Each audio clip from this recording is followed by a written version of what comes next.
Welcome to lecture 18.3, entitled Refraction Through Lenses, Ray Tracing, and the Lens Equation.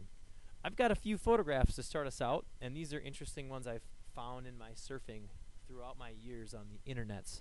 And this first one is a wasp sitting on a pool, and it's interesting when you look at the wasp on the surface, it's fairly not interesting, but when you look at its shadow, you see these circles. Why do we get these circles? This is a picture of a glass. These are not photoshopped, by the way. This is a glass of water in front of a diagonally striped background. Why do we get these interesting wavy lines? This is a picture taken on a frozen lake. I don't know what this is. I think this is a glass ball or something. I'm not exactly sure. This is a wine glass, and it's funny because this image is actually inverted. In real life, this image looks like this. And see if you can see like a pattern between these next four images, like this image here, this image here, this one here. This is a drop of water that was taken with a macro lens, a drop of water dropping up, and there's a map behind it. So they're taking a picture through this drop of water onto a map. And then this one here, these are drops of water on blades of grass. The interesting thing to note is that the images are all upside down, and you can especially see it in this one right here. Looking through a wine glass, the image is upside down. I don't know if you can tell here, but this is also upside down. This is right. You'll note that the sun is right side up, but see how the sun is upside down here? Everything is inverted. Why do we get upside down or upright images?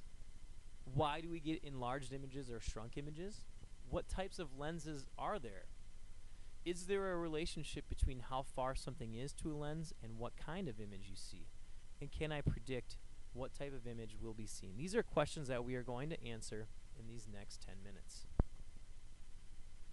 So first of all, these are the types of lenses. We've got convex and concave.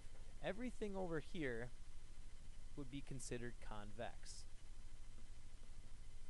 Everything over here would be considered concave. Concave lenses have thick edges, skinny middles. Convex lenses have skinny edges, thick middles. Now they have specific names. So this one here, where it's curved on both sides, double convex. This one where it's flat on one side and curved, plano convex, and then double, concavo convex. You'll notice the last word in every single one of them is convex. Here we have double concave, plano concave, convexo concave. Now, these two right here are the ones that always screw people up.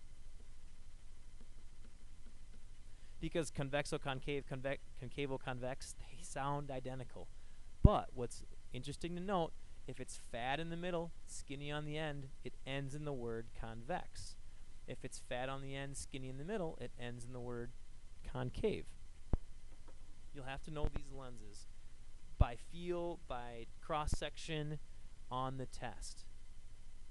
Now, the two different types of lenses, convex and concave. This is a picture taken from your book, and every convex lens does this. When you've got laser beams, light rays coming in, it focuses them down. We call this a converging lens. If you've got laser beams coming in to a concave, this is a diverging lens. Subsequently, this has a real focus. So right here we would call the focus. And this is a real focus, meaning that when we're going to start using the lens and mirror equation, it's a positive number. This here, this does not focus it. In fact, if you were to trace all of these backwards, it looks like it's right here. This has a virtual focus. So you'd use a negative number in the lens and mirror equation. Next, we're going to talk about ray tracing. I've got the steps listed over here. They're the exact same steps as last chapter when we were doing it with mirrors.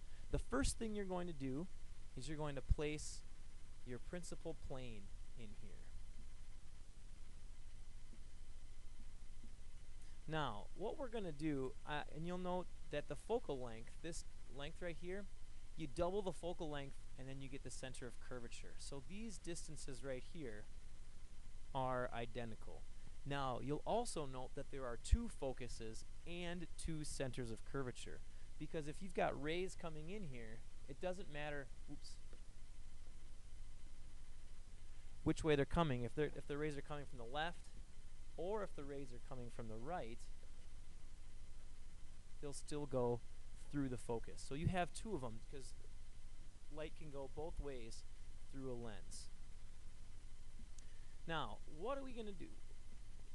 Let's put some objects in here. So what I'm going to do is repeat this a few times.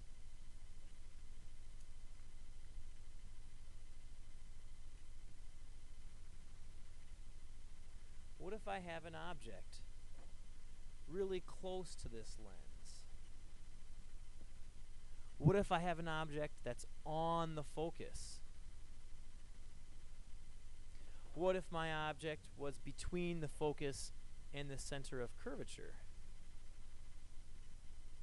What if my object was on the center of curvature? And what if my object was past the center of curvature? So let's get a couple of examples here. On the center of curvature and past the center of curvature.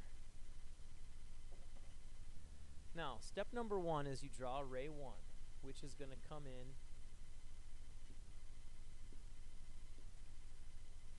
parallel to the principal axis. And then, depending upon what type of lens you have, this lens is going to send it through the focus.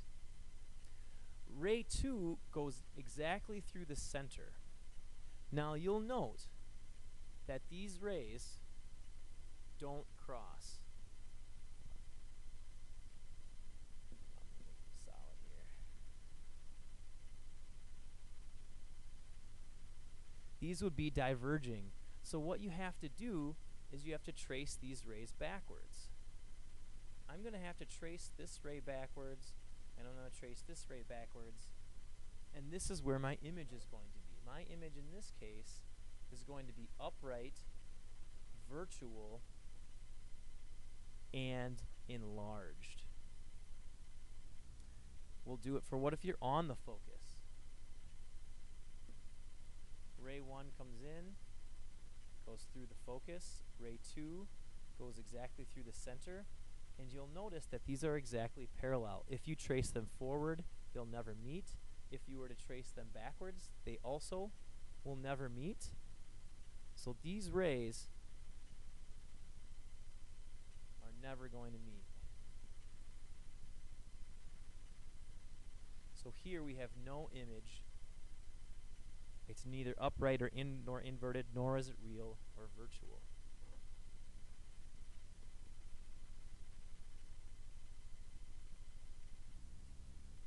In this case, what if you're in between the focus and the center of curvature? What happens? Okay, ray 1 goes in, then it goes through the focus. Ray 2 will go through the center. Looks like I need to extend this one right here. And it looks like we're going to get a very large image where these meet. So here we're going to get a very large inverted image. I'm going to move some of this stuff out of the way here. So in this case, we have a virtual, enlarged, inverted image. Over what if you're exactly on the center of curvature? Ray 1 comes in, down through the focus. Ray 2 goes exactly through the center. Ooh, look what happens. My image is going to be formed exactly on the other center of curvature. So I've got a real, inverted, and same size image. Now if you're past the center of curvature, what if I'll just kind of exaggerate a little bit more. Goes in, goes through the focus, ray 2 goes through the center. Now it looks like I have a smaller image. So smaller, real, inverted. So enlarged, virtual, upright. And this is what you see when you look into a magnifying glass. When you hold things very close to a magnifying glass, you get an upright, virtual, that's how people use it as a magnifying glass. Now, you get upside down images if you hold your magnifying glass farther away. Now, what do we do if we have a concave lens? Well, you're going to do the exact same things, except, let me show you. First thing you always do in every case, you have to draw in your principal plane. So I'm going to draw in my principal plane. I just happen to have one here. I've got my focal length is this distance here, double it, that's the center of curvature.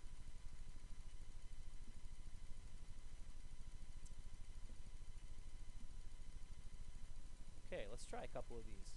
What if I have an object that's here?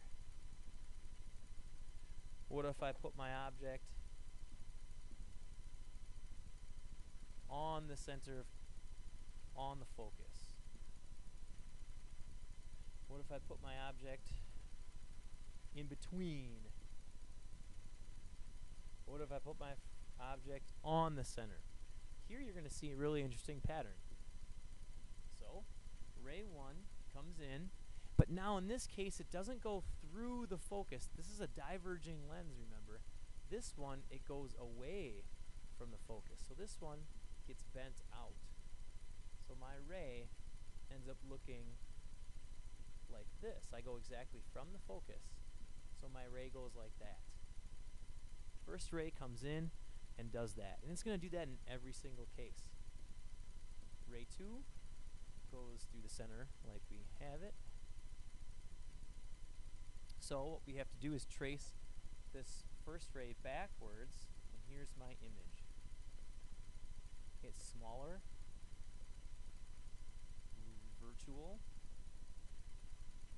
and it's upright. Now it's virtual, mind you, because I have to trace the rays backwards. If you look at the case before, every time I trace my rays backwards, like in case 1, that makes it a virtual image. Well, let's continue on. I believe every single one of these does the exact same thing. Comes in, goes away from the focus, goes to the center, comes in, goes away from the focus, goes through the center, and in every single case we're going to have to trace this backwards, and here's our image.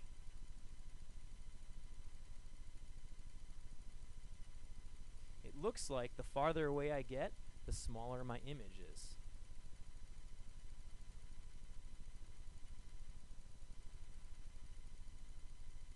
So in every single case, we're going to get a virtual image. It's always going to be smaller. It's always going to be upright. In all cases.